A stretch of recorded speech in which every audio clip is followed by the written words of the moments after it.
Você está ouvindo e vendo o podcast Coaching para o Sucesso Emocional, episódio 41. Sejam bem-vindos e bem-vindas ao podcast Coaching para o Sucesso Emocional. Meu nome é Mariana. Eu percebi que eu não me apresento para vocês, porque eu acho que você já me conhece. Mas se você é novo por aqui, eu sou Mariana Favre Bonesso, eu sou coach de transformação física e emocional, life coach, yes, life coach. E eu também sou formada em biologia, fiz toda a minha formação em doenças tropicais, mestrado, doutorado, pós-doutorado.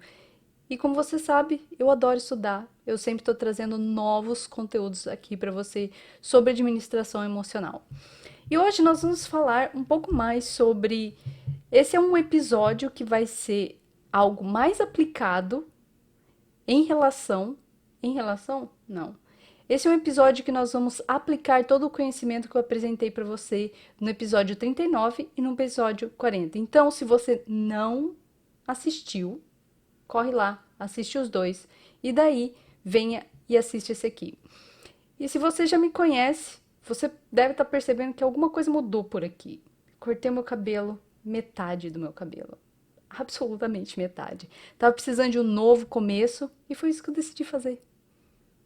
Ok, chega de conversa de cabelo, vamos para a conversa desse podcast. Eu quero que você imagine, novamente, vamos imaginar, vamos usar a imaginação. Eu falo bastante sobre metáforas aqui, então hoje nós vamos começar com uma metáfora que deu um clique aqui dentro da minha cabeça hoje. Falei, nossa, essa metáfora eu preciso compartilhar com os podcasts. People. Podcast people? Podcasters. I don't know. Anyways, eu quero que você imagine a corrida de São Silvestre. Você já assistiu a corrida de São Silvestre? Ou qualquer corrida, ou qualquer maratona. Não qualquer, né? Mas geralmente as corridas que a gente assiste na nossa cidade, ou a corrida de São Silvestre, ela começa em uma rua e termina na mesma rua. Geralmente, existem as exceções. Porém, a Maratona de São Silvestre começa na Avenida Paulista e termina na Avenida Paulista. Ela passa por diversos caminhos, diversas subidas, diversas descidas e passa por diversas outras ruas. Mas ela vai acabar na mesma rua que ela começou. E não é interessante isso? Que a gente dá uma volta para acabar no mesmo lugar. Como que a gente aplica, né, essa metáfora para perda de peso? Na nossa eliminação de peso, eu gosto de falar de eliminação porque ninguém gosta de perder e achar e perder de novo, né? Ninguém tá aqui para perder peso, falar, nossa, foi tão divertido perder peso, eu quero fazer de novo. Não. Nós estamos aqui para perder peso, para eliminar de uma vez, administrar a nossa mente, para que aí a gente consiga manter o nosso corpo da forma como a gente quer, em paz, para que a gente possa cuidar de outras áreas da nossa vida. Eu sei que esse é um objetivo que eu não sei se esse é um objetivo de todo mundo, mas esse era o meu objetivo quando eu comecei a eliminação de peso. Eu achava que eu iria precisar estar constantemente focando na minha eliminação de peso, porque se eu parasse de prestar atenção no meu peso, para focar em alguma outra área da minha vida, eu iria ganhar peso de novo, iria engordar novamente, e isso iria me deixar infeliz. Por isso que eu estou aqui compartilhando com você o trabalho mental que eu acho super importante fazer na hora da eliminação de peso, para que a gente elimine todo aquele trauma de dietas. Eu comecei a fazer dietas cedo na minha vida, com aproximadamente 12 ou 13 anos, porque eu engordei rapidamente. E daí o que aconteceu foi que eu criei essa crença de que eu não iria conseguir manter o meu peso, que não era possível conseguir manter o meu peso. E quando eu falo da maratona, eu quero que você grave aí, tá? E segure um pouco aí. que eu vou voltar nessa metáfora. Porque quando eu falo sobre a maratona, o começo é o mesmo que o final, né? Eu comecei as dietas porque eu não gostava do meu corpo, porque eu queria mudar o meu corpo para que eu pudesse amar o meu corpo. Aí o que que eu descobri? Eu começava a escolher as dietas porque eu queria chegar lá logo para eu conseguir o alívio daquele peso que eu tinha, daquela vergonha que eu sentia do meu próprio corpo. Só que quando eu emagrecia, meu corpo não era como o corpo das meninas que eu via na capa de revista.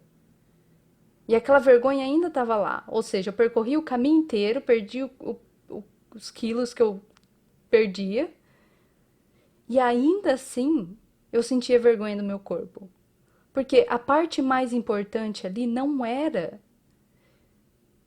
mudar o meu corpo. Não era o fato, não era a circunstância que era o meu corpo. Porque meu corpo é neutro.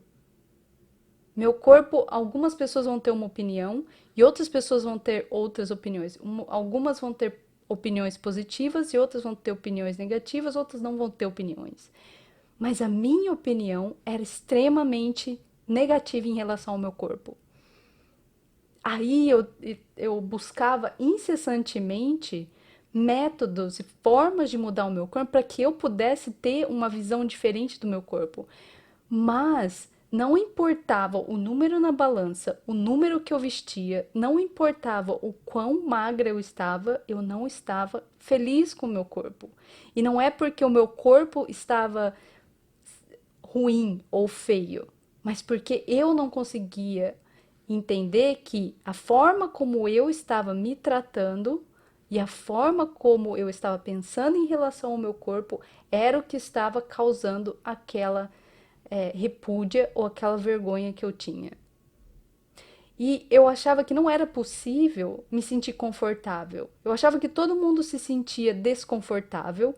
Eu achava que todo mundo ganhava e perdia peso o resto da vida e ia ficar nessa dança. E que não era possível manter o meu peso sem sentir tantas vontades e e tanta restrição e tanto sofrimento. Eu não achava que era possível para mim. Até que eu comecei a entender o papel do trabalho mental durante as dietas. Porque a partir do momento que eu entendi que a forma como eu olho para o meu corpo e penso sobre ele é o que causa a minha emoção, não é o meu corpo em si. Porque eu lembro de pessoas falando, não, mas eu morreria para ter o seu corpo. Eu falei, pera lá, mas começou a ficar bem discrepante a minha opinião com relação à opinião das outras pessoas. E daí eu comecei a perceber que a minha opinião sobre o meu corpo era o que estava de errado, não era o meu corpo em si. E é muito importante eu apresentar isso aqui para você porque a gente acha que se a gente fizer a dieta certa e a gente vai chegar lá, porque daí eu tenho um alívio daquela vergonha e daí eu vou poder comer o que eu quiser. Aí a gente vai ficar feliz e manter o peso o resto da vida. A gente tem essa concepção de que a gente vai poder comer o que a gente quiser o resto da vida. E o que eu quero oferecer aqui é que, e se a gente não quiser comer o que a gente quer comer hoje? E se a gente conseguir administrar essas vontades de uma forma que não exista restrição e não exista dor e não exista esse sofrimento que existe quando a gente começa aquelas dietas super restritivas?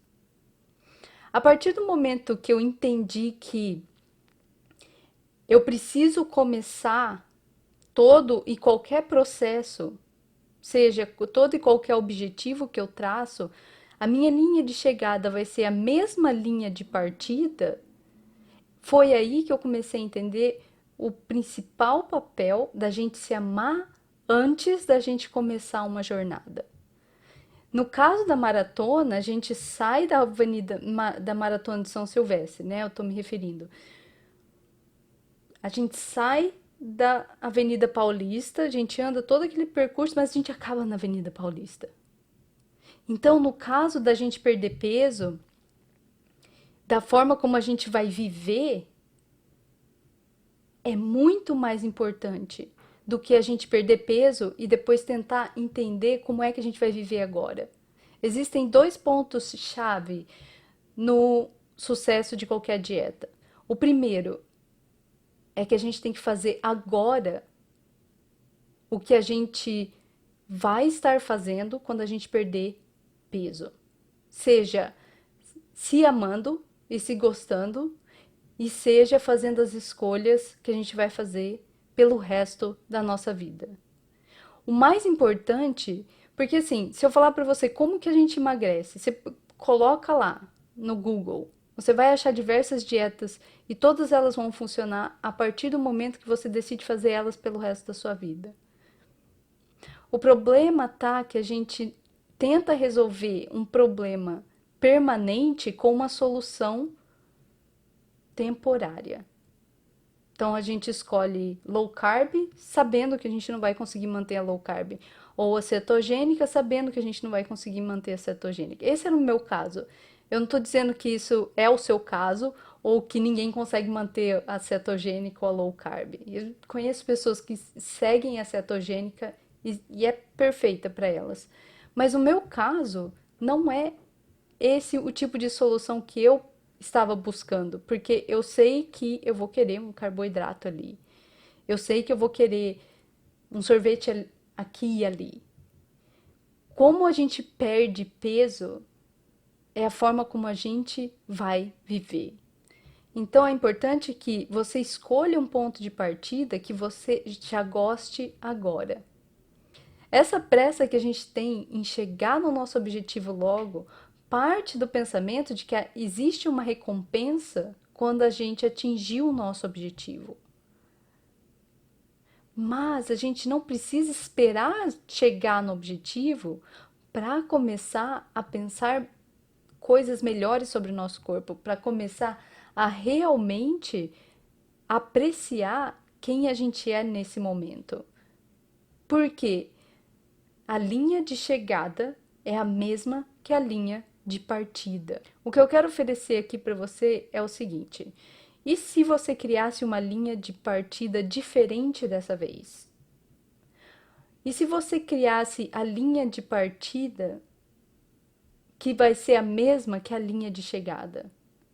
É claro que você não vai ser a mesma pessoa se você sair de uma linha de partida que seja mais amorosa e mais compassiva do que a linha que você começou anteriormente. Lembre-se que muitas corridas, a linha de chegada é a mesma que a linha de partida. Qual é a sua linha de partida? E qual é aquela que você quer chegar? É isso que eu tenho para você hoje. Eu falo com você na semana que vem. Um grande abraço e até mais. Então são duas coisas chave. Então existem dois pontos chaves para qualquer sucesso. Existem dois pontos chave para que existem dois pontos chaves, pontos chave. Existem dois pontos chave no